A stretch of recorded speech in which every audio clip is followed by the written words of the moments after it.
거친 숨소리가 턱 밑까지 차올랐으나 월아는 감히 멈출 엄두조차 내지 못했다. 발바닥은 이미 날카로운 얼음 조각과 앙상한 나뭇가지에 찢겨 감각을 잃은 지 오래였고 집신 위로 배어나온 붉은 선혈이 하얀 눈길 위에 처절한 궤적을 그리며 이어졌다. 살을 애는 듯한 칼바람이 찢어진 치마폭 사이로 파고들어 뼈마디를 갉아먹는 고통을 안겨주었지만 그녀는 등 뒤에 엎인 강보를 더욱 단단히 움켜쥐며 이를 악물었다. 칠흑 같은 어둠 속에서 들려오는 것은 자신의 심장이 터질 듯 박동하는 소리와 저 멀리 산등성이 아래에서 울려 퍼지는 관군들의 고함 소리뿐이었다. 횃불의 불빛이 마치 굶주린 늑대의 눈동자처럼 어둠을 가르며 산 중턱을 훑고 지나갈 때마다 월아는 본능적으로 몸을 낮추어 가시덤불 속으로 파고들었다. 공포가 목을 조여왔으나 그녀는 비명조차 지를 수 없었다. 등 뒤에 아이가 혹여나 잠에서 깨어 울음이라도 터뜨린다면 그것은 곧 두 사람 모두의 죽음을 의미했기 때문이다. 그녀의 흩어진 머리카락 사이로 맺힌 식은땀이 얼어붙어 서리빨처럼 변해 있었고 공포에 질린 눈동자는 허공을 헤매며 살기를 찾고 있었다. 거기 누구냐 샅샅이 뒤져라. 역적의 씨를 놓치면 우리 목이 달아날 것이다. 산 아래에서 들려오는 대장의 호통 소리가 천둥처럼 밤 공기를 찢어 놓았다. 그 소리에 월아의 어깨가 사시나무 떨듯 격렬하게 요동쳤다. 불과 반나절 전까지만 해도 따뜻한 아랫목에서 도련님의 온카리를 들으며 평온한 저녁을 준비하던 그녀였다. 그러나 평화는 순식간에 깨졌다. 대문을 부수고 들이닥친 금부도사와 관군들은 마치 지옥에서 올라온 악귀들과도 같았다. 아버지가 영모에 가담했다는 날조된 죄명으로 멸문지화가 내려졌고 집안의 남자들은 그 자리에서 참수되거나 끌려갔으며 여인들의 비명 소리가 담장을 넘었다. 피비린내가 진동하는 아수라장 속에서 안주인은 월아의 손을 부여잡고 피 묻은 옷가락질을 쥐어주며 절규하듯 애원했었다. 월아, 제발 우리 아기를 살려다오. 이 아이는 아무 죄가 없다. 부디 멀리 아무도 모르는 곳으로 도망쳐서 이 핏줄만이라도 보존하게 해다오. 주인의 마지막 유언은 월아의 뇌리의 인두처럼 박혀 지워지지 않는 멍해가 되었다.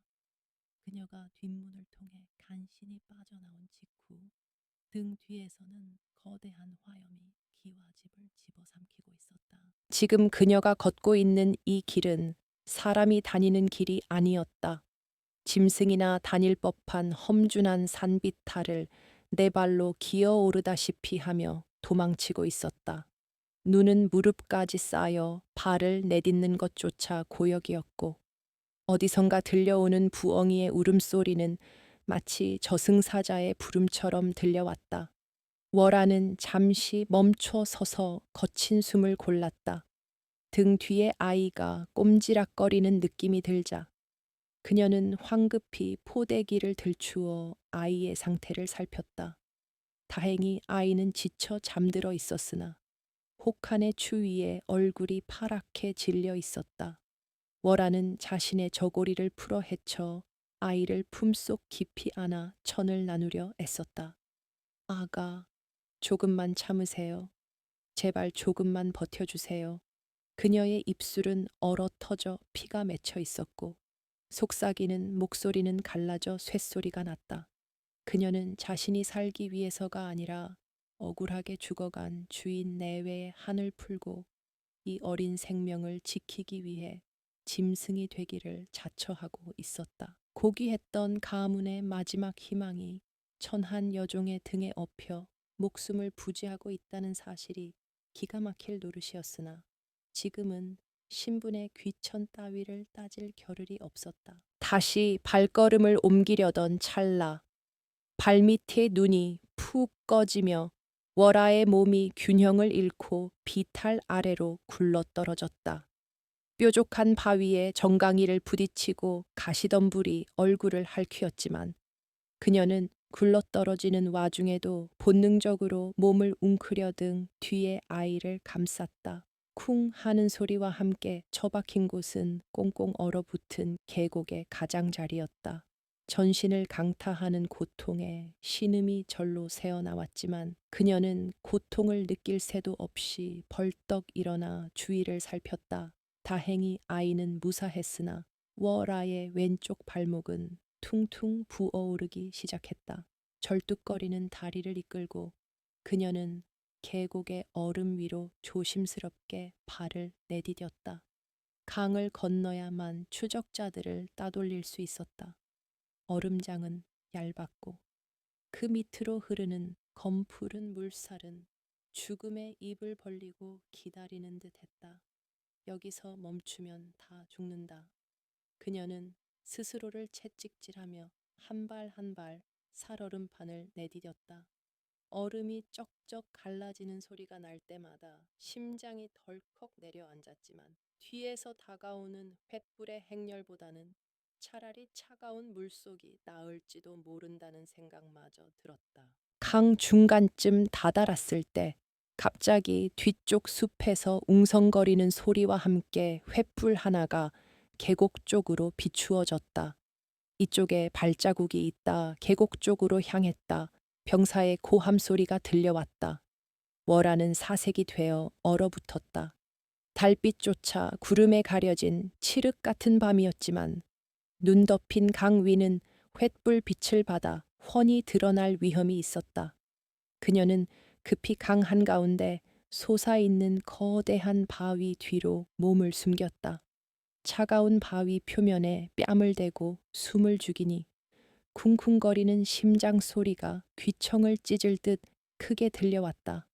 병사들이 강가에 도착하여 수면을 비추는 모습이 바위 틈새로 보였다. 발자국이 여기서 끊겼습니다. 강을 건너간 것 같습니다.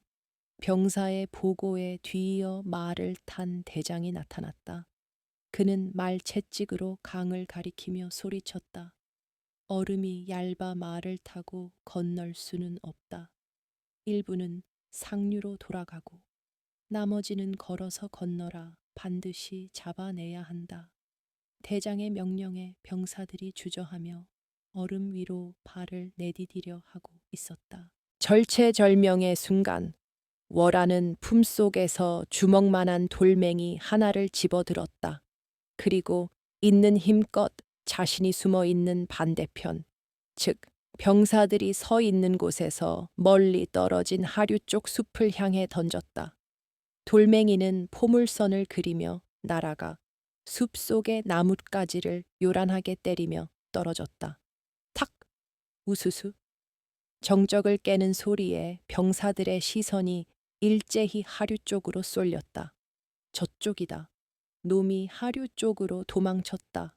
병사 하나가 소리치자 긴가민가 하던 대장도 말머리를 돌렸다.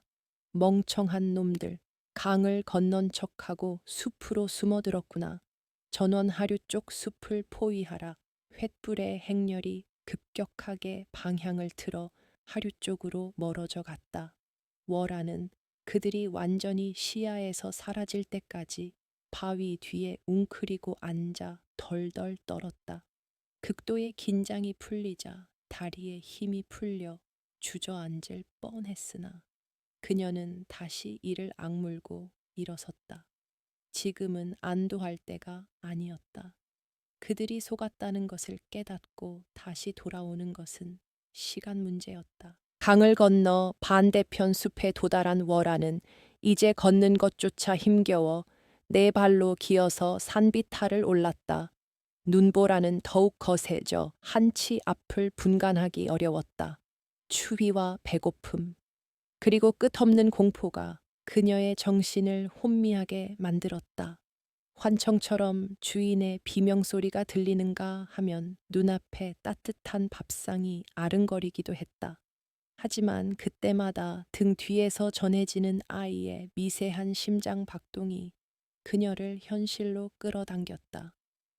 도련님, 제가 지키겠습니다. 제 목숨이 붙어 있는 한 절대 저들에게 넘겨주지 않겠습니다. 그것은 단순한 충성심을 넘어선 인간으로서 지켜야 할 마지막 도리이자 모성애와도 같은 맹세였다. 워라는 찢어진 치마 폭을 찢어 동상에 걸린 발을 감싸고 다시금 어둠 속으로 몸을 던졌다. 그녀가 지나간 자리에 떨어진 핏방울들은 금세 쏟아지는 눈발에 덮여 사라졌고 세상은 그들의 존재를 지우려는 듯 무심하게 하얀 눈만을 쏟아부었다. 얼마나 걸었을까? 동이 트기 전에 가장 짙은 어둠이 깔릴 무렵 월아의 눈에 희미한 형체가 들어왔다. 그것은 산 중턱에 버려진 낡은 숯가마터였다. 무너져 내린 지붕과 잡초가 무성한 입구는 흉물스러웠지만 지금 그녀에게는 대궐보다도 더 간절한 피난처였다. 그녀는 마지막 힘을 짜내어 감아 입구로 기어 들어갔다. 안은 좁고 쾌쾌한 냄새가 났지만 매서운 바람을 피할 수 있다는 것만으로도 감지덕지였다. 바닥에 쌓인 낙엽을 긁어모아 자리를 만들고 아이를 조심스럽게 내려놓았다. 아이는 기적처럼 깨지 않고 잠들어 있었으나 배고픔 때문인지 입술을 오물거리고 있었다. 월아는 말라 비틀어진 입술을 깨물며 눈물을 삼켰다. 젖동량이라도 해야 했으나 인가까지 내려가는 것은 자살 행위나 다름없었다. 그녀는 품속에 간직해온 말린 곶감 하나를 꺼내어 입안에서 녹인 뒤 묽은 즙을 만들어 아이의 입에 조금씩 흘려 넣어 주었다. 그때였다. 가마 밖에서 바스락거리는 소리가 들려왔다. 바람소리인가 싶어 귀를 기울였지만 그것은 분명 누군가가 눈을 밟는 소리였다. 월아의 심장이 다시금 곤두박질 쳤다. 벌써 여기까지 쫓아온 것인가? 그녀는 아이를 자신의 등 뒤로 숨기고 주변에 굴러다니는 뾰족한 숫덩이 하나를 무기처럼 움켜쥐었다. 발자국 소리는 점점 더 가까워져 가마 입구 바로 앞에서 멈췄다. 긴장감이 팽팽하게 감도는 찰나 입구를 가리고 있던 거적대기가 젖혀지며 누군가의 그림자가 안으로 드리워졌다. 월아는 비명 대신 숫덩이를 치켜들며 상대를 노려보았다. 어스름한 새벽빛을 등지고 서 있는 그 자는 관군의 복장을 하고 있지 않았다. 남루한 옷차림에 헝클어진 머리, 그리고 한 손에는 피 묻은 도끼를 들고 있는 사내였다. 그의 눈빛은 짐승처럼 번들거리고 있었고 입게는 비릿한 미소가 걸려 있었다. 이런 산골짜기에 계집과 아이라. 오늘은 횡재를 했구먼. 사내의 걸걸한 목소리가 좁은 가마 안을 울렸다. 그는 산적이었다. 관군보다 더 지독한 놈을 만난 것이다. 월아는 숫덩이를 쥔 손에 힘을 주며 뒤로 물러섰지만 뒤는 막혀 있었다. 사내는 도끼를 고쳐주며 천천히 그녀에게 다가왔다. 사내의 탐욕스러운 눈길이 월아의 품속에 있는 비단 강보에 꽂혔다. 그거 꽤 값나가 보이는 물건인데 이리 내놔 보시지. 사내가 손을 뻗자 월아는 사생결단의 눈빛으로 소리쳤다. 가까이 오지 마라 오면 죽여버리겠다. 하지만 사내는 코웃음을 치며 순식간에 월아의 손목을 낚아채 비틀었다. 숫덩이가 힘없이 바닥으로 떨어졌고 월아는 고통에 신음하며 바닥에 쓰러졌다. 사내는 월아를 거칠게 밀쳐내고 아이에게 손을 뻗었다. 바로 그 순간 월아는 바닥에 떨어진 숫덩이를 다시 집어들 생각도 하지 않고 짐승처럼 사내의 팔을 물어뜯었다. 살점이 떨어져 나갈 듯한 기세로 달려드는 월아의 기세에 사내는 당황하며 비명을 질렀다. 이 미친 년이 사내가 월아를 발로 걷어차려 했으나 월아는 그의 다리를 부여잡고 늘어졌다. 그녀의 눈에서는 시퍼런 불꽃이 일고 있었다.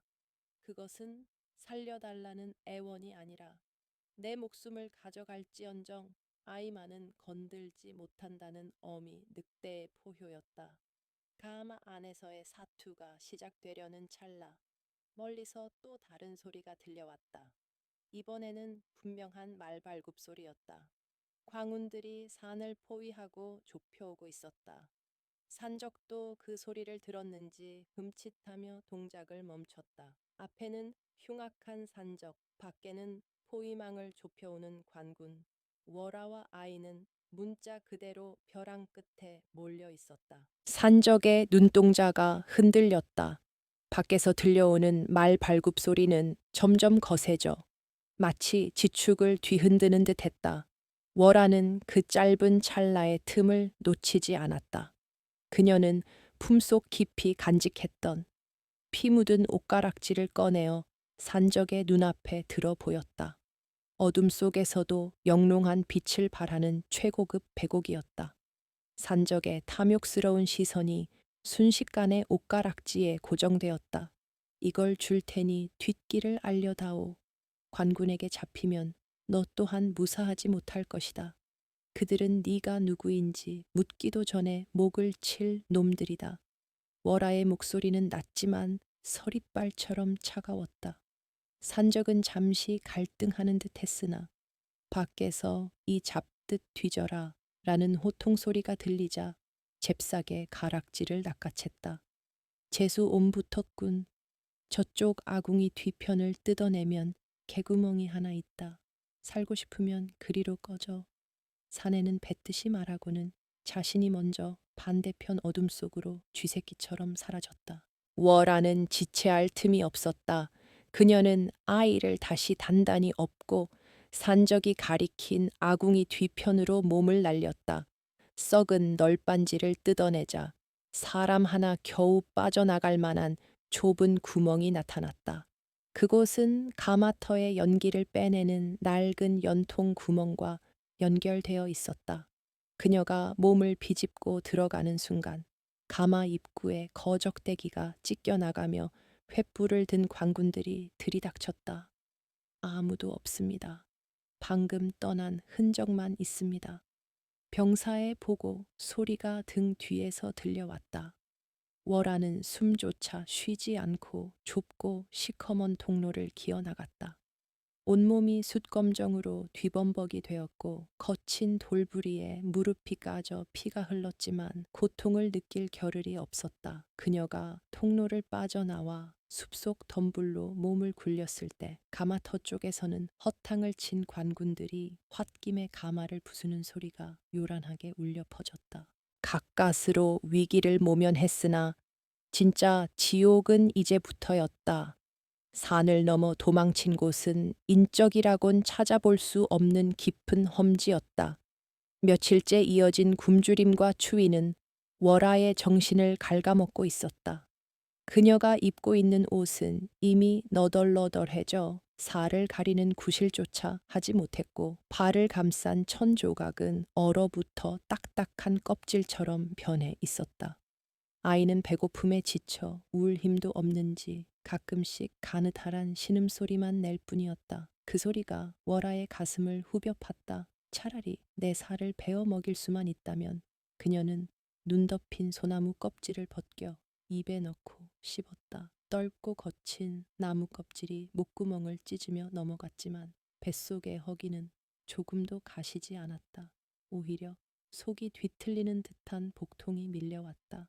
하지만 그녀는 멈추지 않고 눈을 한 움큼 집어삼키며 타오르는 갈증을 달랬다. 어미는 아니었으나 그녀는 이미 어미보다 더 강한 본능으로 버티고 있었다. 사흘째 되던 날, 월아는 산 아래 멀리 보이는 작은 마을로 내려가기로 결심했다. 더 이상 아이에게 아무것도 먹이지 않으면 관군의 칼에 죽기 전에 굶어 죽을 것이 자명했기 때문이다. 그녀는 수치로 얼굴을 더욱 검게 칠하고 머리를 헝클어뜨려 미친 여자처럼 보이게 위장했다. 마을 어귀에 다다르자 밥 짓는 냄새가 코끝을 자극했다. 그 구수한 냄새에 현기증이 일어 쓰러질 뻔했으나 그녀는 허벅지를 꼬집으며 정신을 차렸다. 마을은 조용했지만 곳곳에 낯선 긴장감이 감돌고 있었다. 그녀는 가장 허름해 보이는 초가집 살인문 앞에서 기웃거렸다. 마당에는 늙은 여인 하나가 시래기를 다듬고 있었다. 월하는 최대한 불쌍한 목소리로 말을 건넸다. 어르신, 지나가는 길손입니다. 젖먹이가 며칠을 굶었습니다. 미음 한 모금만이라도 적선해 주실 수 없겠습니까? 노파는 고개를 들어 월하의 행사액을 훑어보았다. 거짓골을 한 여인과 등 뒤에 보따리를 번갈아 보던 노파의 눈에 의심과 연민이 교차했다. 잠시 후 노파는 말 없이 부엌으로 들어가더니 이 빠진 사발에 묽은 숭늉을 담아 가지고 나왔다. 쯧쯧. 젊은 처자가 어쩌다 이 엄동설한에 어린 것을 데리고 노파가 혀를 차며 사발을 건네자 월하는 떨리는 손으로 그것을 받아들었다. 따뜻한 온기가 손끝에 전해지자 눈물이 왈칵 쏟아질 것만 같았다. 그녀는 급히 숟가락으로 숭늉을 떠서 아이의 입에 넣어주었다. 아이가 본능적으로 입을 오물거리며 받아먹자 월하의 입가에 며칠 만에 처음으로 희미한 미소가 번졌다.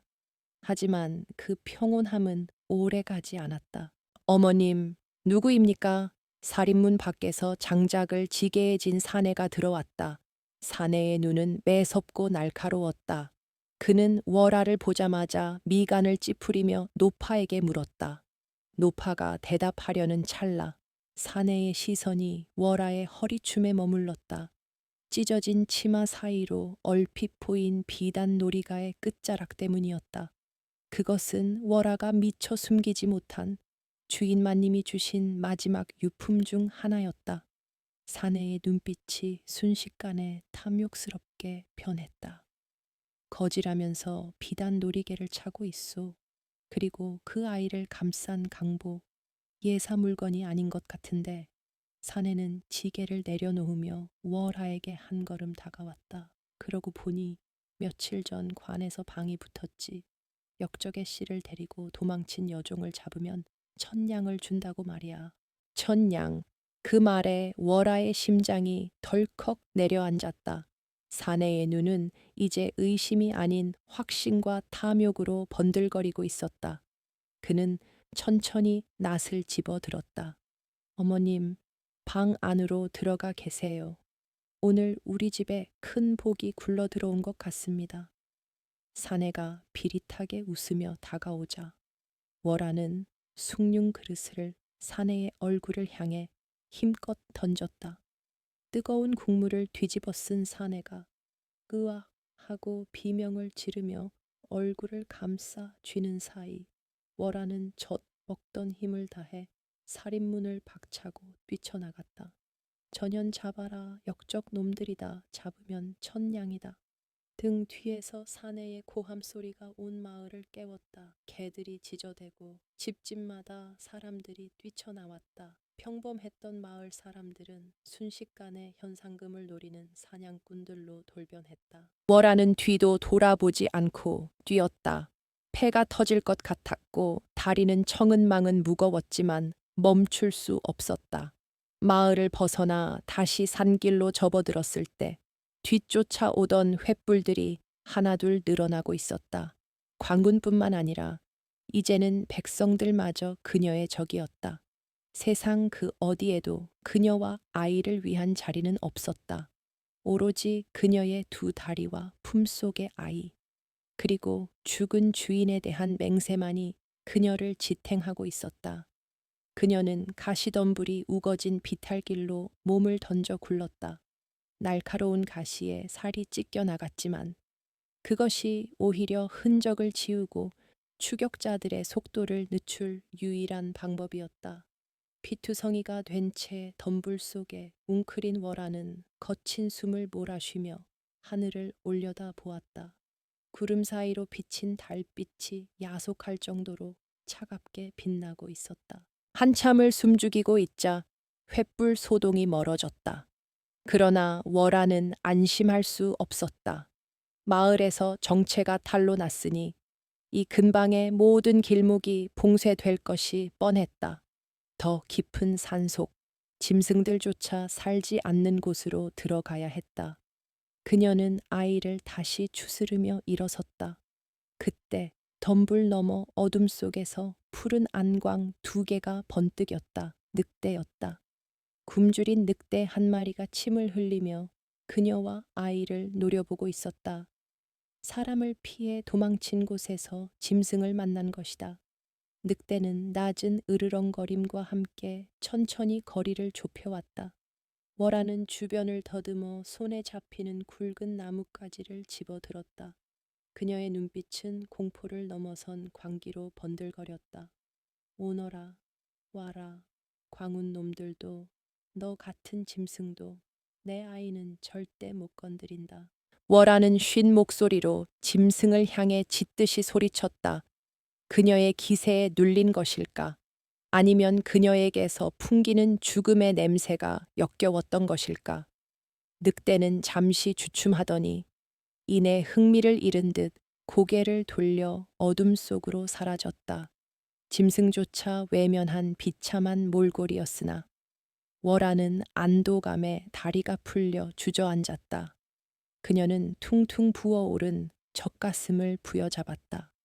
스트레스와 굶주림으로 젖은 말라버린 지 오래였다. 아이가 다시 칭걸거리기 시작했다. 숭늉 면목음으로는 턱없이 부족했다.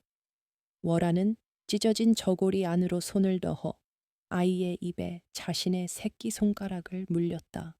그리고 반대편 손으로 날카로운 돌 조각을 집어들었다. 망설임 없이 자신의 손가락 끝을 찔렀다. 붉은 피가 방울져 맺히자 그녀는 그것을 아이의 입 안으로 흘려 넣었다. 비릿한 피맛에 아이가 잠시 얼굴을 찌푸렸으나 이내 본능적으로 쩝쩝거리며 빨기 시작했다. 자신의 피로 아이를 먹이며 월아는 몽롱한 정신 속에서 중얼거렸다. 도련님, 이것이 제 피인지 마님의 피인지 아니면 이 나라의 억울한 원혼들의 피인지 모르겠습니다. 부디 살아만 주십시오. 살아서 이 끔찍한 세상에 우리가 틀리지 않았음을 증명해 주십시오. 그녀의 눈물 한 방울이 아이의 볼 위로 떨어져 핏자국을 씻어내렸다. 밤은 길었고 새벽은 아직 멀었다. 산 아래에서는 여전히 탐욕스러운 인간들의 횃불이 도깨비불처럼 일렁이고 있었고 월아는 피와 눈물로 얼룩진 그 밤을 뜬 눈으로 지사으며 아이를 지켜내고 있었다. 바람이 불 때마다 나뭇가지들이 윙윙거리며 우는 소리가 마치 억울하게 죽은 자들의 통곡처럼 들려왔다. 다음 날 아침, 월아는 숲속 작은 옹달샘 근처에서 정신을 잃고 쓰러져 있는 자신을 발견했다. 아이의 울음소리가 그녀를 깨웠다. 정신을 차려보니 주변은 온통 안개로 자욱했다. 몽롱한 시야 속에서 누군가의 발자국 소리가 들려왔다. 이번에는 한 명이 아니었다. 규칙적이고 묵직한 군화 소리, 관군이었다. 그들은 냄새를 맡고 집요하게 쫓아오고 있었다. 월아는 비틀거리는 몸을 일으켜 세웠다.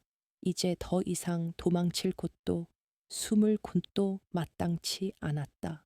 눈앞에는 깎아지른 듯한 절벽과 그 아래 흐르는 거친 강물뿐이었다.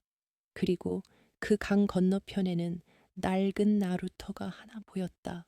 저곳만 건너면, 저 강만 건너면 다른 도로 넘어갈 수 있었다. 관할 구역이 바뀌면 추격이 느슨해질 수도 있다는 신락 같은 희망. 월아는 마지막 기력을 짜내어 절벽을 따라 난 위태로운 샛길로 발걸음을 옮겼다.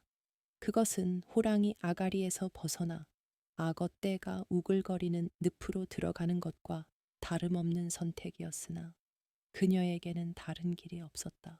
검푸른 강물은 마치 저승으로 흐르는 냇물처럼 시커먼 입을 벌리고 굽이쳤다. 강바람은 살을 애는 듯 차가웠지만 월아의 등 뒤에 엎인 아이는 불덩이처럼 뜨거웠다. 며칠간 이어진 혹한과 굶주림이 기어이 탈을 낸 것이었다. 아이의 숨소리는 쇳소리가 섞여 거칠었고 간헐적으로 몸을 떨 때마다 월아의 심장도 함께 덜컥거렸다.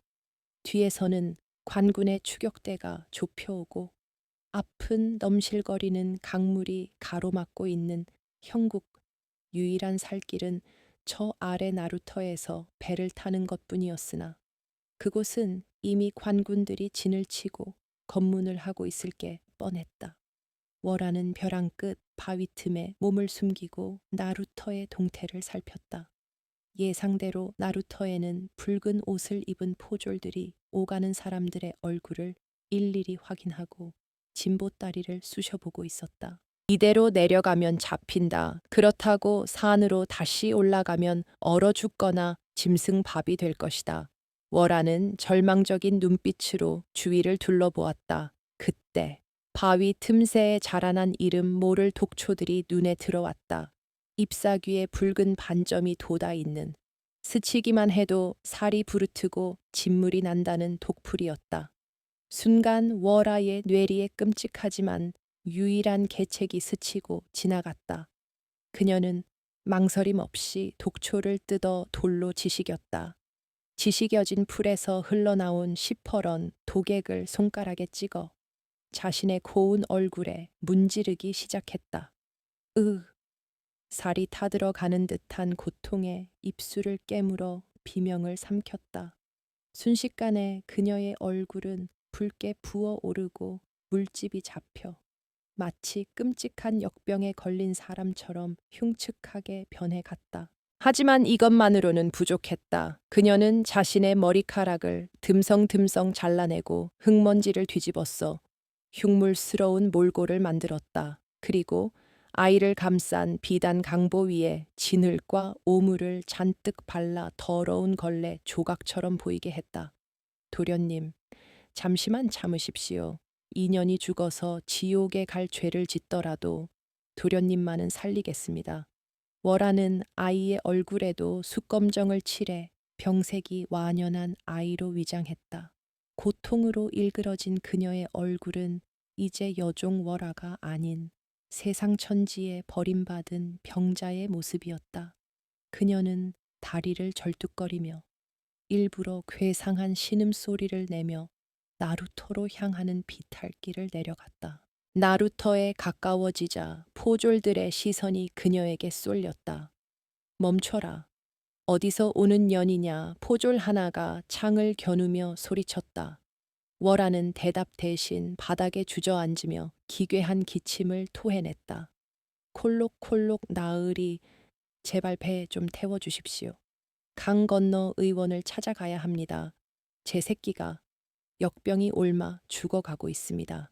그녀가 고개를 들자 물집 잡히고 진물이 흐르는 끔찍한 얼굴이 드러났다. 포졸들은 기겁을 하며 뒷걸음질 쳤다. 으악, 저게 뭐야, 문둥이냐? 아니면 연병 장티푸스이냐? 당시 역병은 전쟁보다 더 무서운 재앙이었다. 포졸들은 그녀가 가까이 오는 것조차 꺼려하며 코를 막았다. 저리 꺼져라. 재수 없게 어디 역병 환자가 나루터에 얼씬거려. 포졸이 창으로 그녀를 밀쳐내려 하자 월아는 오히려 포졸의 바짓가랑이를 부여잡고 늘어졌다. 살려주십시오. 나으리 제발. 이 아이만이라도 살려주십시오. 그녀가 포졸의 다리에 매달리자 포졸은 기겁을 하며 그녀를 발로 걷어찼다. 에이, 더러운 년 썩 떨어지지 못해. 월아는 바닥에 나뒹굴면서도 아이를 품에서 놓지 않았다. 바로 그때 멀리서 말발굽 소리가 들려왔다. 조 대장이 이끄는 본대가 도착하고 있었다. 조 대장은 매서운 눈으로 나루터를 훑으며 다가왔다. 무슨 소란이냐, 수상한 자는 없었느냐. 포졸 조장이 황급히 달려가 고개를 조아렸다. 수상한 자는 없고 웬 문둥이 같은 년이 역병 걸린 애새끼를 데리고 와서 행패를 부리고 있습니다. 쫓아내려던 참입니다. 조 대장의 시선이 바닥에 쓰러져 있는 월아에게 꽂혔다. 그는 말에서 내려 천천히 그녀에게 다가갔다. 월아는 심장이 멎을 것 같았으나 더욱 격렬하게 몸을 떨며 발작하듯 기침을 했다. 조 대장은 코앞까지 다가와 월아의 얼굴을 유심히 살폈다. 짓물러 터진 피부, 초점 없는 눈동자, 악취가 진동하는 몸뚱이. 누가 봐도 죽을 날이 머지않은 병자였다. 조 대장은 혐오스러운 표정으로 코를 가리면서도 의심의 끈을 놓지 않았다. 그 아이를 보여라. 월아는 미친 듯이 고개를 저으며 아이를 더욱 꽉 끌어안았다. 안 됩니다. 안 됩니다. 닿으면 옴습니다. 저승사자가 붙었습니다. 그녀의 저항에 조 대장이 칼집으로 그녀의 어깨를 짓누르며 아이를 덮은 누더기를 칼끝으로 들추었다. 그 안에는 숯검정과 오물로 뒤범벅이 된 채 열에 들떠 헐떡이는 아기가 있었다. 아기의 붉게 상기된 얼굴은 마치 열병에 걸린 것처럼 보였다. 조 대장은 찌푸린 얼굴로 칼을 거두었다. 역적의 자식이 이런 몰골일 리가 없지. 재수 옴 붙기 전에 썩 꺼지게 해라. 조 대장의 허락이 떨어지자 뱃사공이 코를 막으며 소리쳤다. 타쇼 탈 거면 빨리 타 돈은 있소. 월하는 품속에서 미리 준비해둔 엽전 몇 잎을 꺼내 던져주었다. 그녀는 절뚝거리는 다리를 이끌고 허겁지겁 배에 올랐다. 배에는 다른 승객들도 있었으나 모두가 그녀를 피해 뱃머리 반대쪽으로 몰려갔다. 월하는 배 뒤편 구석에 쭈그리고 앉아 강물이 배를 밀어내는 소리를 들으며 비로소 안도의 숨을 내쉬었다. 배가 서서히 나루터를 벗어나 강 한가운데로 나아갔다. 멀어지는 나루터에는 여전히 조 대장이 팔짱을 낀 채 강을 응시하고 있었다. 그때였다. 강바람이 휙 불어와 월하의 헝클어진 머리카락을 쓸어 넘겼다. 순간 조 대장의 눈이 번뜩였다. 병자라고 하기에는 너무나도 맑고 깊은 서슬퍼런 눈빛, 그리고 그녀의 목덜미에 언뜻 보인 하얀 속살, 역병 환자의 피부가 아니었다. 조 대장의 뇌리에 스치는 불길한 예감. 잠깐 뱃머리를 돌려라. 당장 배를 세워라. 조 대장이 고래고래 고함을 지르며 병사들에게 화를 겨누라고 지시했다. 전연이다. 전연이 변장을 했다. 쏴라 한 놈도 살려두지 마라. 나루테어는 순식간에 아수라장이 되었다. 화살이 빗발치듯 날아와 강물에 꽂히기 시작했다. 피슉피슉 화살이 배의 난간에 박히고 사공은 비명을 지르며 노를 저었다. 엎드려라 다 죽는다. 승객들이 아우성치며 바닥에 납작 엎드렸다. 월하는 아이를 자신의 몸 아래 숨기고 등을 웅크려 인간 방패가 되었다. 화살 하나가 그녀의 왼쪽 어깨를 스치고 지나갔다. 살이 찢어지는 고통이 밀려왔지만 그녀는 비명조차 지르지 않았다. 지금 이 배가 멈추면 끝장이다. 그녀는 겁에 질려 노를 놓친 사공에게 기어가 소리쳤다. 저으시오 멈추면 우리 모두 죽소 빨리 저으란 말이오. 월하의 살기 어린 외침에 사공은 정신을 차리고 다시 노를 잡았다. 물살이 빨라지며 배는 화살의 사거리를 벗어나기 시작했다. 강 건너편 갈대밭이 가까워 오고 있었다. 조 대장은 분통을 터뜨리며 자신의 말을 강물로 몰았다. 말을 타고 건너라. 놈들을 놓치면 너희들 목을 다 칠 것이다. 기마병들이 물보라를 일으키며 강으로 뛰어들었지만 깊은 수심과 빠른 유속 때문에 쉽게 건널 수 없었다. 배가 강 건너편 얕은 물가에 닿자마자 월하는 아이를 안고 물속으로 뛰어들었다. 차가운 강물이 허리까지 차올랐지만 그녀는 미친 듯이 갈대밭을 향해 달렸다. 어깨에서 흐른 피가 강물을 붉게 물들였다. 갈대밭은 사람 키보다 높게 자라 있어 몸을 숨기기에 안성맞춤이었다. 그녀는 갈대숲 깊숙한 곳으로 들어가 미리 봐두었던 낡은 물레방 앞간 쪽이 아닌 반대편 험한 바위산 쪽으로 방향을 틀었다. 조 대장이라면 분명 걷기 편한 길이나 은신처가 있을 법한 곳을 먼저 뒤질 것이라는 계산이었다. 그녀의 예상대로 강을 건넌 광운들은 갈대밭에 난 흔적을 쫓아 물레방앗간 쪽으로 우르르 몰려갔다. 월화는 숨이 턱끝까지 차올랐지만 바위산 중턱에 있는 작은 동굴에 몸을 숨길 때까지 멈추지 않았다.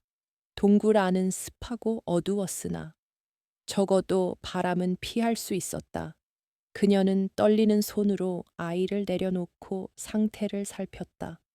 다행히 아이는 다치지 않았으나 열은 여전했다. 월화는 자신의 치마폭을 찢어 어깨의 상처를 동여맸다. 독초의 도끼로 인해 얼굴은 화끈거리고 상처의 고통은 뼈를 깎는 듯했다. 하지만 그녀는 아이의 임에 차가운 손을 얹으며 중얼거렸다. 도련님, 강을 건넜습니다. 이제 놈들도 쉽게 쫓아오지 못할 것입니다. 그러나 안도감도 잠시 밖에서 낯선 인기척이 들려왔다. 관군도 산짐승도 아닌 아주 은밀하고 조용한 발소리였다. 월화는 숨을 죽이고 동굴 입구를 주시했다. 그림자 하나가 새욱하고 들어왔다. 월화는 주변에 있는 돌멩이를 집어들고 경계 태세를 취했다. 그림자의 주인은 삿갓을 깊게 눌러 쓴 한 스님이었다. 스님은 월화를 보고도 놀란 기색 없이 합장하며 나직이 말했다. 관상의 흉터는 가릴 수 있어도 그 눈의 서린 살기와 모정은 가릴 수 없는 법이지요.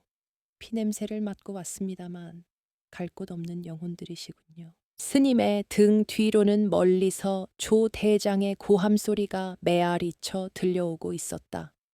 포위망은 뚫었으나 추격은 끝나지 않았다.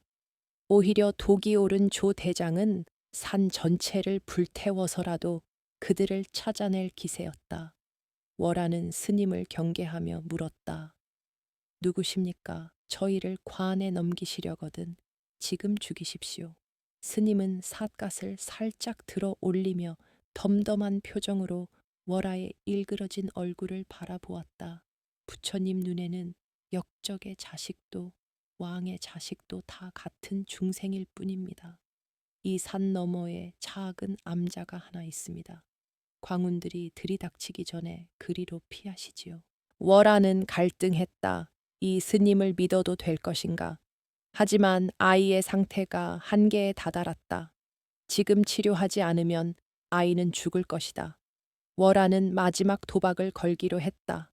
그녀는 비틀거리며 일어섰다. 스님, 만약 허튼 수작을 부리신다면 제 원혼이 되어서라도 스님을 괴롭힐 것입니다. 스님은 빙그레 웃으며 앞장섰다. 원혼이라 이미 산 사람의 몰골이 아니신데 죽은 귀신이 더 무서울 리가 있겠습니까? 두 사람은 어둠이 내린 산길을 따라 구름에 가려진 달빛보다 더 희미한 희망을 쫓아 깊은 산속으로 사라졌다. 그리고 그들의 뒤로 횃불을 든 관군들이 산을 새까맣게 뒤덮으며 올라오고 있었다. 노승이 안내한 암자는 구름도 쉬어간다는 절벽 끝자락, 하늘과 맞닿은 곳에 위태롭게 매달려 있었다. 법당이라야 고작 비바람을 피할 작은 칸이 전부였고 처마 밑에 달린 풍경만이 정막을 깨며 댕그랑거렸다. 노승은 말없이 월화를 따뜻한 아랫목에 눕히고 산 약초를 지시겨 골마 터진 그녀의 어깨와 발에 발라주었다. 쓰라린 고통에 월화의 미간이 찌푸려졌으나 품에 안긴 아이의 색색거리는 숨소리를 듣자 이내 평온이 찾아왔다. 노승은 낡은 다관에 차를 우리며 나직이 입을 열었다. 이곳은 세상의 인연이 끊어진 곳이나 업보의 끈은 질기고도 집요한 법이지요. 그 아이의 울음소리가 산 아래까지 들리지 않는다 해도 피냄새를 쫓는 이리 때는 기어이 이곳을 찾아낼 것입니다. 스님의 말은 예언처럼 서늘했다. 월화는 찻잔을 쥔 손을 떨며 물었다. 스님, 부처님은 어찌하여 죄 없는 생명에게 이토록 가혹한 시련을 주시는 겁니까? 노승은 그윽한 눈으로 월화를 바라보며 답했다. 연꽃은 진흙탕에서 피어나기에 더욱 고귀한 법입니다.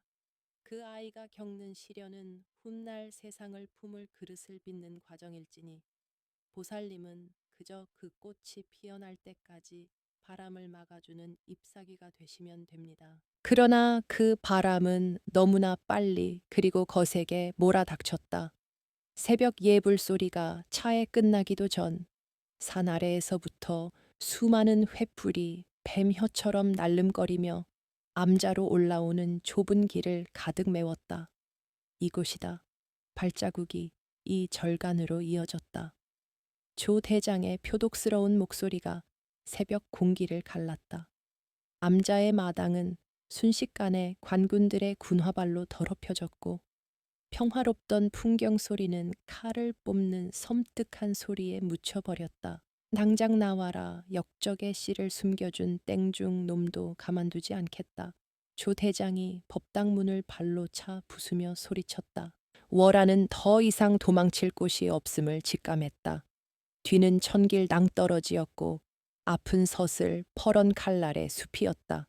그녀는 아이를 포대기에 단단히 묶어 등에 업고 비틀거리는 몸을 일으켜 법당 밖으로 걸어 나갔다. 그녀의 얼굴은 독초의 도끼로 여전히 붉게 부어올라 있었지만 그 눈빛만은 천하를 호령하는 장수보다 더 매섭게 빛나고 있었다. 월화가 모습을 드러내자 병사들은 그녀의 기괴한 몰골과 살기에 눌려 잠시 주춤했다. 조 대장은 코웃음을 치며 칼끝을 그녀의 목에 겨누었다. 독한 년, 기어이 여기까지 기어 올라왔구나. 이제 그만 아이를 넘겨라. 그러면 내년에 목숨만은 살려주마. 월화는 칼끝이 목 피부를 파고들어 피가 배어 나오는데도 눈 하나 깜짝하지 않았다. 그녀는 오히려 한 발짝 앞으로 내디디며 조 대장을 똑바로 노려보았다. 이 아이가 무슨 죄를 지었습니까? 태어난 지 고작 100일이 지난 핏덩이일 뿐입니다. 어미 뱃속에 있을 때 영모를 꾸미기라도 했단 말입니까?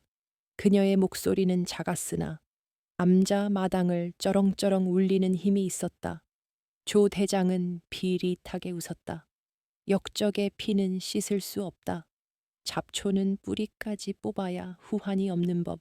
역적이라 하셨습니까? 월화의 호통이 터져 나왔다. 내 주인 어른은 평생을 나라와 백성을 위해 사셨습니다. 간신배들의 모함에 억울하게 돌아가셨으나 하늘이 알고 땅이 아는데 어찌 역적이라 하십니까? 그리고 당신들 월하는 시선을 돌려 포위하고 있는 병사들을 둘러보았다. 그대들도 집에 가면 처자식이 있고 젖을 먹이는 어미가 있을 터 나라의 녹을 먹는 군인이 되어 고작 젖먹이 아이 하나를 죽이려 칼을 겨누는 것이 부끄럽지도 않단 말인가. 이것이 그대들이 말하는 대의이고 충성인가. 월하에 피 맺힌 절규에 병사들의 동요가 일었다. 활시 위를 당기고 있던 병사 몇몇은 슬그머니 화를 내렸고 서로의 눈치를 보며 웅성거리기 시작했다. 흉측한 외모의 여종이 내뿜는 서슬 퍼런 기계에 압도된 것이다. 분위기가 심상치 않게 돌아가자 조 대장의 얼굴이 불그락푸르락해졌다. 닥쳐라, 내년이 죽고 싶어 환장을 했구나. 조 대장은 홧김에 옆에 서 있던 화를 내린 병사의 목을 단칼에 베어버렸다. 푹 선혈이 낭자하게 튀며 병사가 쓰러지자 암자는 순식간에 공포의 도가니로 변했다. 누구든 명령을 어기면 이놈 꼴이 날 것이다. 쏴라. 전연과 아이를 쏴 죽여라. 조 대장의 광기에 병사들은 공포에 질려 다시 활을 겨누었다. 절체절명의 순간, 그때까지 합장하고 서 있던 노승이 번개처럼 움직였다. 그는 손에 들고 있던 염줄을 끊어 허공에 흩뿌렸다. 나무 아미타불, 수십 개의 염주알이 마치 표창처럼 날아가 앞혈에 선 병사들의 이마와 손목을 강타했다. 억 하는 비명과 함께 포위망이 흐트러진 틈을 타 노승은 월아의 손목을 잡아채며 암자 뒤편의 좁은 샛길로 이끌었다. 뒤십시오. 구름다리로 가야 합니다. 월아는 정신없이 노승을 따라 뛰었다. 암자 뒤편에는 절벽과 절벽 사이를 잇는 낡고 위태로운 나무 다리가 놓여 있었다. 썩은 널빤지가 듬성듬성 깔린 보기만 해도 오금이 저리는 다리였다. 발밑은 까마득한 낭떠러지로 떨어지면 뼈도 추리지 못할 깊은 심연이었다. 월아가 먼저 다리 위로 발을 내디뎠다. 삐그덕거리는 소리와 함께 다리가 심하게 흔들렸다. 빨리 건너가십시오. 제가 맡겠습니다. 노승은 다리 입구에 버티고 서서 쫓아오는 관군들을 향해 육중한 석장을 휘둘렀다. 좁은 길목이라 관군들은 한꺼번에 덤비지 못하고 노승의 무예에 막혀 우왕좌왕했다. 월아는 아이를 끌어안고 필사적으로 다리를 건넜다. 중간쯤 갔을 때 썩은 널빤지 하나가 부러지며 월아의 몸이 휘청했다. 꺄! 그녀는 간신히 밧줄을 부여잡고 매달렸다. 등 뒤에 아이가 자지러지게 울기 시작했다. 그 소리에 조 대장은 이성을 잃고 병사들을 밀치며 앞으로 나섰다. 비켜라, 내 직접 베겠다. 조 대장은 덤벼드는 노승의 어깨를 칼로 베고 피를 흘리며 쓰러지는 노승을 넘어 다리 위로 뛰어들었다. 거기 서라, 오늘 내 손에 죽을 운명이다. 조 대장이 칼을 휘두르며 다리 위를 성큼성큼 걸어왔다. 월아는 전 먹던 힘을 다해 몸을 일으켜 다시 걷기 시작했으나 다리가 심하게 출렁거려 속도를 낼 수 없었다. 조 대장과의 거리는 불과 10걸음, 5걸음, 점점 좁혀졌다. 다리 건너편에 거의 다다랐을 때 월아는 멈춰 섰다. 더 이상 도망칠 힘도 남아있지 않았다. 그녀는 뒤를 돌아 조 대장을 바라보았다. 그녀의 눈에는 더 이상 두려움이 없었다. 오너라, 지옥 불덩이 속이라도 너와 함께라면 두렵지 않다. 조 대장이 코앞까지 다가와 칼을 높이 쳐들었다. 잘 가라. 역적의 종려나 칼날이 번쩍이며 내려꽂히려는 찰나.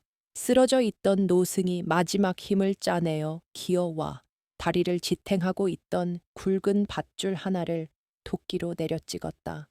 퉁 둔탁한 소리와 함께 밧줄이 끊어졌다. 다리가 한쪽으로 급격하게 기울어지며 비틀렸다. 중심을 잃은 조 대장은 하며 허공에 팔을 허우적거렸다.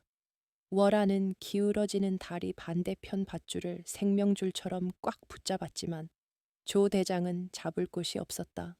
안 돼, 우와. 조 대장의 처절한 비명소리가 메아리치며 까마득한 절벽 아래로 멀어져 갔다.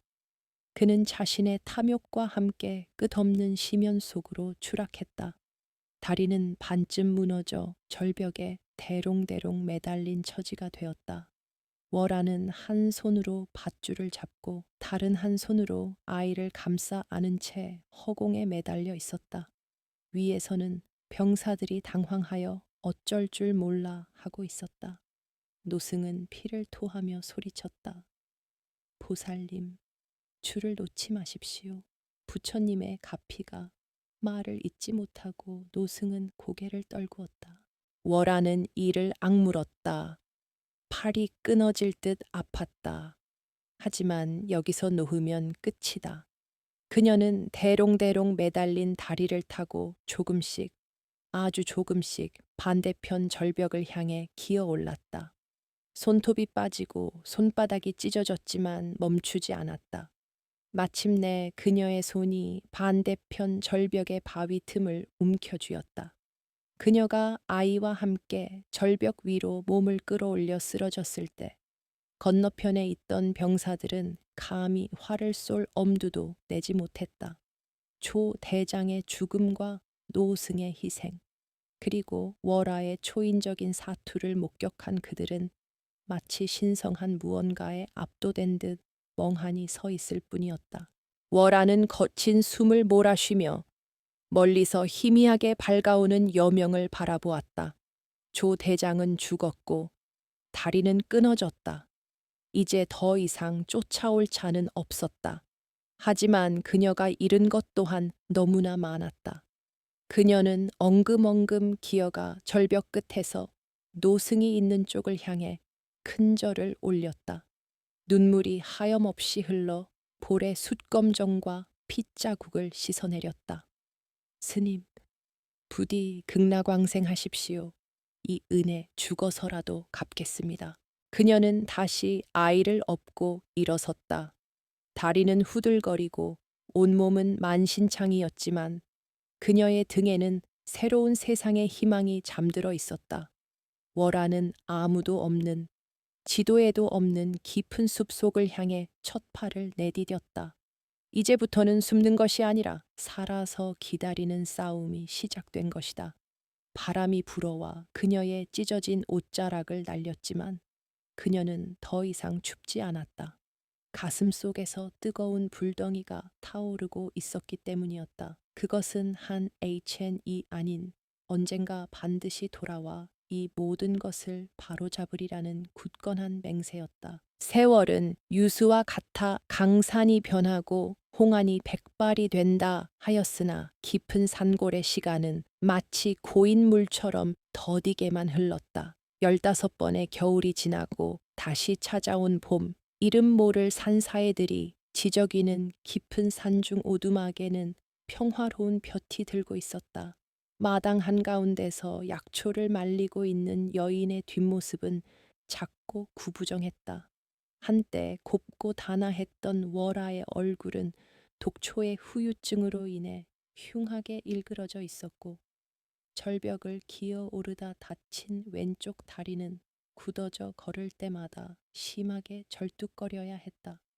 그러나 그녀의 눈빛만은 깊은 산속의 옹달샘처럼 맑고 깊었으며 세파에 시달린 흔적보다는 인고의 세월이 빚어낸 은은한 기품이 서려 있었다.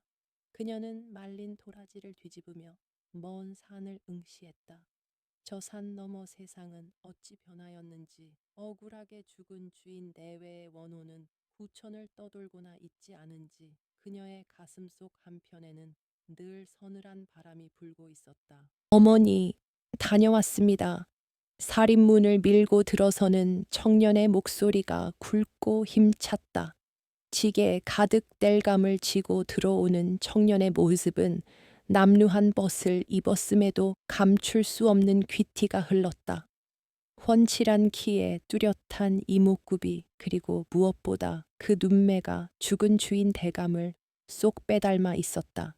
이 아이가 바로 그 눈보라 치던 밤 월하의 등에 엎여 목숨을 건졌던 핏덩이 선우였다. 선우는 지게를 내려놓고 월에게 다가와 이마에 맺힌 땀을 닦아주었다. 힘든 일은 제가 오면 하라지 않으셨습니까? 다리도 불편하신데 왜 나와 계세요? 월하는 투박한 손으로 선우의 손을 잡으며 빙그레 웃었다. 가만히 있으면 몸이 더 굳는다. 그래, 장에는 잘 다녀왔느냐? 세상 돌아가는 이야기는 좀 듣고 왔느냐? 그녀가 묻는 세상 이야기가 무엇을 의미하는지 선우는 알지 못했다. 그저 어머니가 바깥 세상을 궁금해한다고만 여길 뿐이었다. 선우는 마루에 걸터 앉으며 표정을 굳혔다. 장터 분위기가 심상치 않았습니다. 한양에서 새로운 왕이 즉위하시고 대사멸령이 내려졌다고 합니다. 그리고 선우가 말을 잇지 못하고 주저하자 월하의 심장이 쿵하고 내려앉았다. 그리고 무슨 말이 있었느냐? 선우는 품속에서 구겨진 방문 한 장을 꺼내 놓았다. 벽보가 붙어 있더군요. 15년 전 영모 누명을 쓰고 멸문당한 서대감 댁의 신원이 회복되었다고요. 조정에서는 그 집안의 유일한 생존자인 아들을 찾고 있다고 했습니다. 사람들이 모여서 쑥덕거리더군요. 죽은 줄 알았던 그 아들이 살아만 있다면 큰 상을 받을 거라고요. 월아의 손에서 말린 도라지가 우수수 떨어졌다. 그녀의 눈동자가 격렬하게 흔들렸다. 드디어 그날이 온 것이다. 하늘이 무심치 않아 억울한 피울음을 들어주신 것이다. 월아는 떨리는 손으로 방문을 집어들었다. 그를 모르는 그녀였지만 그 종이에서 뿜어져 나오는 기운만은 느낄 수 있었다. 그녀는 갑자기 자리에서 벌떡 일어나 방으로 들어갔다. 그리고 장롱 깊숙한 곳 낡은 괴짝을 열어 비단 보자기에 쌓인 무언가를 꺼내 들었다. 그녀가 다시 마루로 나왔을 때 그녀의 눈에는 눈물이 가득 고여 있었다. 선우야, 이리 와서 무릎을 꿇고 앉거라. 평소와 다른 어머니의 엄숙한 태도에 선우는 영문을 모른 채 마당에 무릎을 꿇었다. 월아는 떨리는 손으로 보자기를 풀었다. 그 안에는 핏자국이 검게 변색된 낡은 베넷 저고리와 영롱한 빛을 잃지 않은 옷가락지 하나가 들어 있었다. 이것이 무엇입니까? 선우가 묻자. 월아는 옷가락지를 선우의 손에 쥐어주며 오열을 터뜨렸다. 도련님, 아니 선우 도련님, 인연이 죽을 죄를 지었습니다. 저는 도련님의 어미가 아닙니다. 저는 도련님의 가문을 모시던 여종 월아입니다. 청천벽력 같은 말에 선우의 눈이 커졌다. 어머니, 그게 무슨 말씀이십니까? 여종이라니요. 월아는 지난 15년간 가슴 속에 묻어두었던 그날 밤에 참혹했던 기억을 피 맺힌 탈출과 죽음의 고비를 넘기며 이곳까지 오게 된 사연을 토해내듯 이야기했다. 아버지가 어떻게 돌아가셨는지, 어머니가 마지막 순간에 어떤 유언을 남기셨는지, 그리고 이름 모를 스님이 어떻게 목숨을 바쳐 그들을 살려냈는지. 이야기가 끝날 무렵 선우의 두 주먹은 부들부들 떨리고 있었고 그의 눈에서도 굵은 눈물이 하염없이 흘러내렸다. 자신을 낳아준 부모에 대한 그리움과 슬픔, 그리고 자신을 살리기 위해 청춘과 인생을 바쳐 희생한 월에 대한 사무치는 고마움이 뒤섞여 가슴을 쳤다. 그는 옷가락지를 가슴에 품고 오열했다. 어찌 그런 고초를 겪으시고도 저를. 월아는 바닥에 엎드려 절을 했다. 도련님, 이제 가셔야 합니다. 한양으로 가셔서 잃어버린 이름을 찾으시고 부모님의 억울함을 만천해 알리고 가문을 다시 일으키셔야 합니다. 그것이 주인 마님과의 약속이자 제가 살아남은 이유입니다. 선우는 엎드린 월아를 황급히 일으켜 세우며 그녀의 거친 손을 자신의 뺨에 갖다 대었다.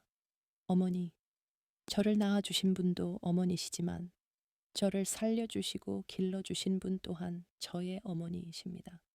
제 신분이 무엇이든 어머니는 제게 하늘과 같은 분입니다.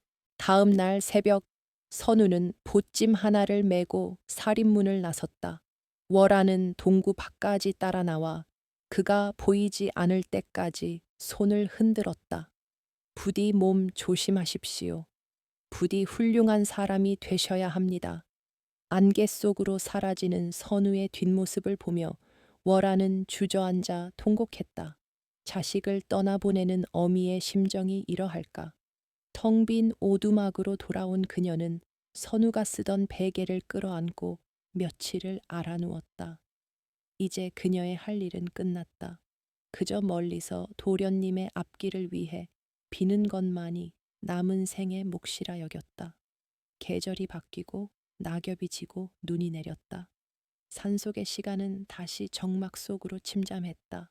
가끔 약초꾼들을 통해 한양 소식이 들려왔다. 과거 급제자 중에 15년 전 사라졌던 서대감의 아들이 있어 장안이 발칵 뒤집혔다는 소문. 그가 왕 앞에서 부모의 억울함을 호소하여 만조백관을 울렸다는 소문. 월화는 그 소식을 들을 때마다 부처님께 감사의 절을 올렸다. 그리고 다시 꽃이 피는 춘삼월, 산 아래 마을이 아침부터 소란스러웠다. 평소에는 볼 수 없었던 화려한 깃발과 관군의 행렬이 좁은 산길을 메우고 올라오고 있었다. 꽹과리와 태평소 소리가 산울림이 되어 골짜기를 흔들었다. 마을 사람들은 새로 부임한 암행어사 출두요 하며 구경을 나왔다.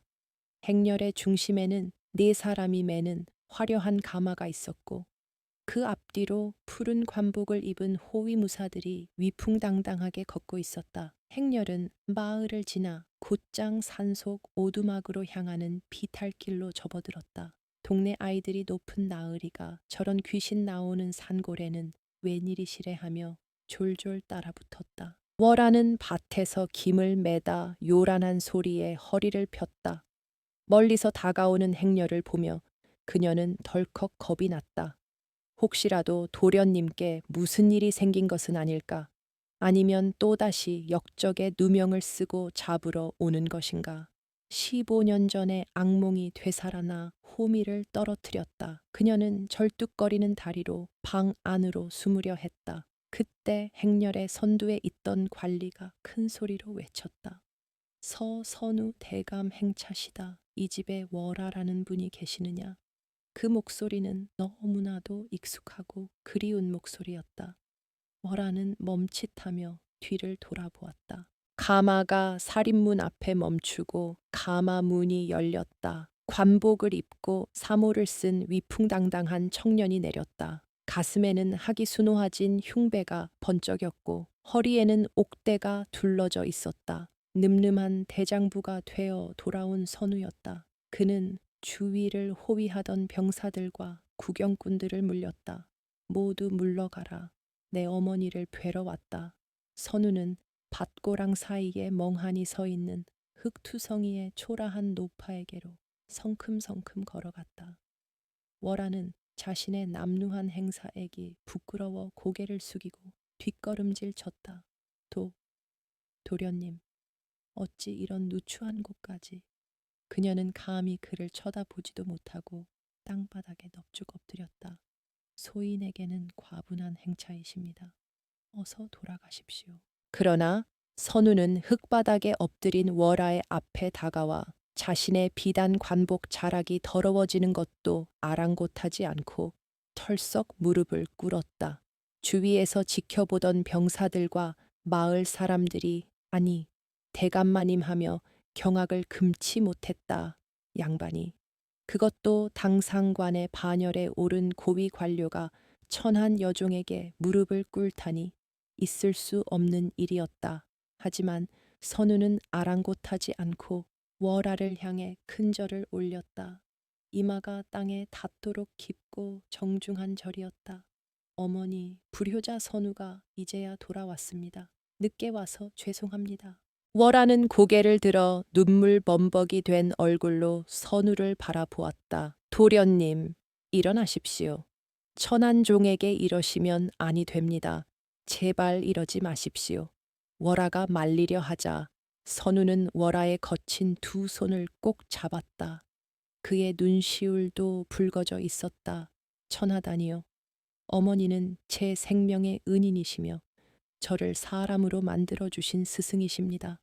나흔 정보다 기른 정이 깊다 하였거늘 제가 어찌 어머니를 종으로 대하겠습니까? 저의 벼슬도 가문의 명예도 어머니의 희생 없이는 티끌만도 못한 것입니다. 선우의 뜨거운 눈물이 월하의 손등 위로 뚝뚝 떨어졌다. 월하는 더 이상 참지 못하고 선우를 끌어안고 목 놓아 울었다. 도련님, 네 도련님, 장하십니다. 정말 장하십니다. 15년의 한과 서름, 그리고 기쁨이 뒤섞인 통곡이 산골짜기를 가득 메웠다. 지켜보던 마을 사람들도 무뚝뚝한 병사들도 눈시울을 붉히며 옷소매로 눈물을 훔쳤다. 선우는 월아를 한양의 큰 기와집으로 모시려 했다. 비단 금침에 사내 진미를 대접하며 남은 여생을 편안히 모시고자 했다. 그러나 월아는 고개를 저었다. 도련님, 저는 화려한 대궐보다 이곳 흙냄새가 더 좋습니다. 도련님이 훌륭하게 되신 것을 보았으니 여한이 없습니다. 저는 이곳에서 주인 마님 내외의 명복을 빌며 도련님이 올바른 정치를 하시기를 기도하며 살겠습니다. 그녀의 고집을 꺾을 수 없음을 안선우는 대신 오두막을 번듯하게 수리하고 하인들을 붙여주어 그녀가 불편함 없이 지낼 수 있도록 조치했다. 그리고 틈만 나면 한양에서 내려와 문안 인사를 올렸고 그럴 때마다 마을 사람들은 효자 대감님이 오셨다며 칭송했다. 그 후로도 오랜 세월이 흘렀다. 월아는 머리가 하얗게 센 호호백발의 할머니가 되어서도 매일 아침 정화수를 떠놓고 도련님의 안녕을 빌었다. 어느 늦가을 월아는 마루에 앉아 붉게 물든 단풍을 바라보다가 조용히 눈을 감았다. 그녀의 얼굴에는 그 어떤 고통의 흔적도 없이 마치 고단한 하루 일과를 마치고 단잠에 든 아이처럼 평온한 미소가 서려 있었다. 그녀의 품속에는 평생을 간직해 온 주인마님이 주셨던 옷가락지와 닳고 다른 선우의 베넷저고리가 꼭 쥐어져 있었다. 선우는 그녀의 장례를 치르며 친부모의 묘소 옆 양지 바른 곳에 그녀를 안장했다. 비석에는 충의로운 의인 이일인 월아의 묘라 새기지 않고 어머니 월아 이곳에 잠들다라고 새겼다. 훗날 사람들은 이야기했다. 피는 물보다 진하다지만 그보다 더 진한 것은 사람의 마음이라고.